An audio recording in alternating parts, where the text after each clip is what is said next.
Violence and legislative attacks on LGBTQ plus lead the HRC to declare a national state of emergency. These aren't isolated. We can see a pattern, and the pattern has really been building. And I think it's something that we're going to have to continue to monitor very closely going into the end of Pride Month. Sam Jones is with the Armed Conflict Location and Event Data Project. The project found anti-LGBTQ plus mobilization in the U.S. increase more than 4 times from 2020 to 2021. This year's incidence of political violence targeting that community already exceeds the total number of attacks reported last year. The Proud Boys and Oath Keepers, some of whose members stormed the Capitol on January 6, are some of the same groups targeting LGBTQ plus events. Who brought the pedophile? Earlier this month, authorities say Proud Boys members showed up at a drag queen story hour in San Lorenzo, California, shouting transphobic slurs. These people should be put to death. That sentiment echoed in Texas, but this time in a sermon at a church outside of Dallas. They should be lined up against the wall and shot in the back of the head. Extremism researchers say disinformation and a wave of legislation targeting the LGBTQ plus community is fueling the rise in attacks. Through the rest of the year and going into the midterms, where I think this is just going to be one among multiple issues where far-right groups like the Proud Boys and others are going to be trying to ramp up tensions and ultimately possibly escalate violence. Well, less than a month since issuing a travel advisory for LGBTQ plus individuals who might plan to visit Florida, the Human Rights Campaign, the nation's largest LGBTQ plus advocacy group, has issued a state of emergency today for the LGBTQ plus community. Across U.S. state legislatures, at least 417 anti-LGBTQ plus bills were introduced in roughly the first quarter of 2023, a new record and twice the number of such bills introduced all of last year, according to the American Civil Liberties Union data. They include pronoun refusal laws, forced student outing laws, anti-drag bans, and don't say LGBTQ plus laws. The HRC has insisted it will not back down from attacks on the LGBTQ plus community, saying, quote, LGBTQ plus people nationwide will not be erased, not now, not ever, end quote. Interesting from my standpoint in terms of declaring a state of emergency. I think, to be honest, it is more symbolic than action-oriented, but the symbolism is, I'm sure, what the HRC is trying to establish.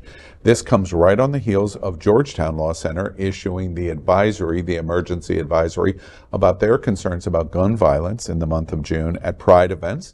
They've issued a statement saying that we are in a heightened awareness of gun violence potential at Pride events this month because of states like Florida that has allowed open carry and non-registration laws, et cetera, that passed in this session. The one last thing that I would say that's interesting, I applaud, frankly, Queer News Tonight, showing Steadfast Church in Texas, where the pastor there says they should be lined up against the wall, facing the wall, and shot in the back of the head. Now, overwhelmingly, Americans do not support that voice. But those that are on the fence of violence against LGBT, they should listen to those kind of voices, because Proud Boys, Homefront, other organizations, that's where the fueling of that voice at Steadfast in Texas is coming from. And the overwhelming majority of Americans should stand up with the LGBTQ community this month and say, that's unacceptable and that's un-American, and we won't stand for it.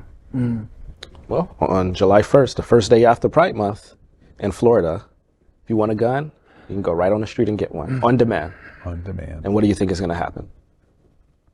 Yeah, this past weekend was Wear Orange weekend for gun violence awareness, and as I was here a week after I was on Hollywood Beach when there was a mass shooting that I was 1 hour removed from, and this morning I woke up. You were at the beach. I was riding my bike on Hollywood Beach 1 hour before that happened. Promenade. On the promenade, yes, at 1 hour. And I went to an event on Sunday with the Circle of Brotherhood that was held in Miami, in an area that is, of course, riddled with gun, violence. But I want to point out again, just on the news story that was just on here, we're talking about arming people that are not, that are not just here to, have random gun violence. They're arming people like the Proud Boys who are terrorists. Yeah. The word up there was extremists again. They're terrorists. They're terrorizing our community. They're terrorizing. They're terrorizing the Jewish community. The Latino Black community. Women's rights advocates, and we're now giving them more guns. So we're setting up a system here in our country where we're arming people that are not afraid, as we saw on January 6th, to use weapons and to use all means necessary to get what they want. Open so season. What do we think is going to happen? Yeah. Why aren't we having more conversations about us as a community learning how to defend ourselves? That these conversations need to be happening right now. Yeah. We need to learn how to protect ourselves if we do know we're under attack. We do feel it. Why don't we know where to go to protect ourselves? Where can we take courses? Where can we learn how to protect ourselves? Where can we learn how to control our firearms if we need to get them ourselves? It's getting to that point. We have to stop running from it and actually acknowledge that we need those conversations. To me, to your observation, I still have hope that we're going to back off the ledge that we're at. Yeah. And I think the reason why our activists don't talk about the challenge that you put in front of us is that we're still hopeful that it won't come to that. You say hopeful, I say unrealistic. Yeah, the woman that I met at this event, she said, my parents were from the Holocaust, and she said, they started with banning books, and she said, this is a story that can repeat itself very easily. But I have a question for you, because you were at Gay Days this past weekend, which is a celebration, we're okay to celebrate from time to time. But was there a conversation about like people that were coming from out of state to this event? Like, were they apprehensive? Did you hear any chatter, or was it just a celebration? It's funny. We didn't discuss. No. You were going to ask me this. Very strategic question.